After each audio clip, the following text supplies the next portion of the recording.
This is from a chapter in my book, which is called Are You Satisfied Yet?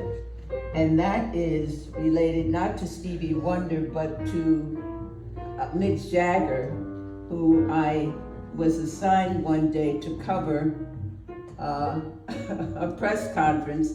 And I was quite disturbed that I was covering Mick Jagger when it seemed to me Stevie Wonder should be the one who was the headliner. And so I got to the press conference and I had no questions really for Mick Jagger because I didn't really know that much about him, only that the hit Can't Get No Satisfaction. So at one point when the new press conference was almost over and I hadn't raised the question, I raised my hand and got acknowledged by the Mick Jagger group, the Rolling Stones. One of them pointed to me and said, "You," and I said, "One of your most well-known pieces is Can't Get No Satisfaction. Are you satisfied yet?" Which made the whole bunch of reporters and other people busted out laughing, but it was the only thing I knew to ask because I really didn't know their repertoire, and I was really disgruntled that I was covering them instead of Stevie Wonder, who was opening for them. Anyway, that question and response from Mick Jagger landed up on the evening news on our news program, and also in the Maisel Brothers documentary called, what the heck is it called? Whatever. Give Me Shelter. Give Me Shelter. But I'm not going to read that part. As I said, that's the setup for me reading this portion about Stevie Wonder and me. That is, I did feel a deep satisfaction personally and professionally when I had a chance to cover a very different musician. Stevie Wonder in 1973 was to release his new album, Inner Visions. The press had been invited to show up at a designated spot in Midtown Manhattan, and once we got there, we were ushered onto a bus and blindfolded. Not my camera crew, of course, because they were filming everything as the bus driver drove up one street and down another, making a turn here and another turn there. This went on for about 20 minutes, zigzagging around Midtown before the bus stopped and we were ushered off the bus, blindfolded, still not knowing our whereabouts. Someone then led me and the other reporters up a flight of stairs and into a room. We were helped to lower ourselves onto pillows. We sat on the floor and listened to songs from the new album. We were invited to help ourselves to small bowls of fruit and dried nuts and dried fruit, soft drinks, and other treats that had been placed on tables near us.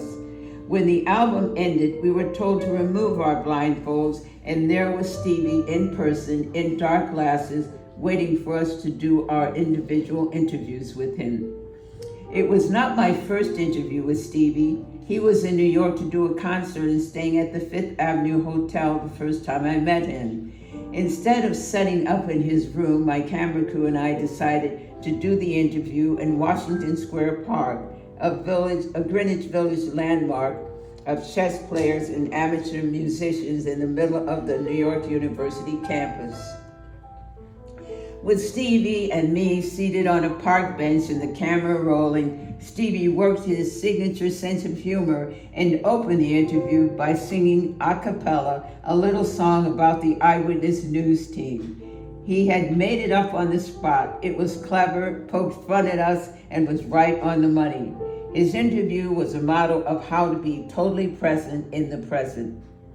Now, with my blindfold story, as with so many others, I was cutting things close. I had to wrap up the interview, get back to the office, brief the producer, get settled in at my cubicle, write my script before the film was developed and delivered and set up in editing. Those were the days of 16-millimeter film before videotape. As I sat at my desk listening to Stevie's voice on my tape recorder and replaying in my mind the street sounds from the bus ride of the feelings of uncertainty and dependence while I was blindfolded, and the music I had first listened to less than an hour ago, I considered some of the ways I might piece together all the different parts of my story.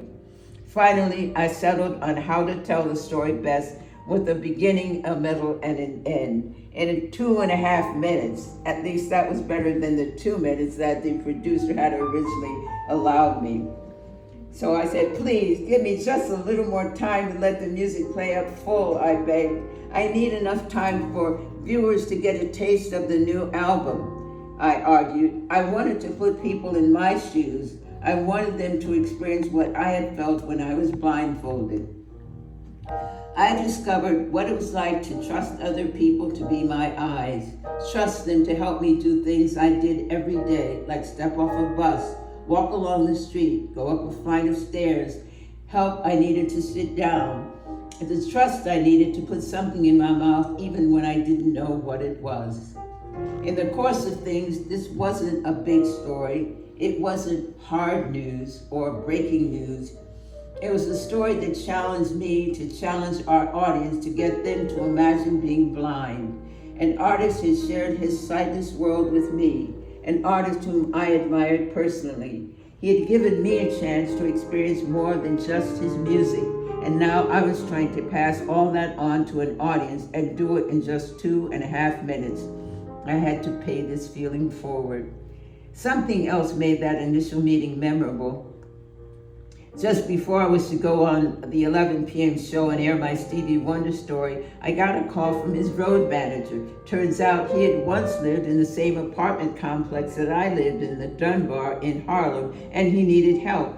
The rented vehicle with all of the band's instruments was missing. I made note of all the information and added it to my script.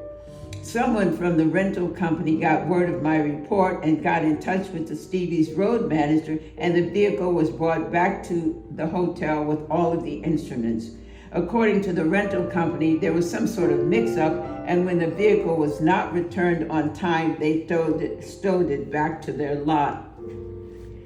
Covering Stevie another time, things didn't turn out so well. I convinced the assignment desk to let me do a piece about the release of Stevie's Secret Life of Plants.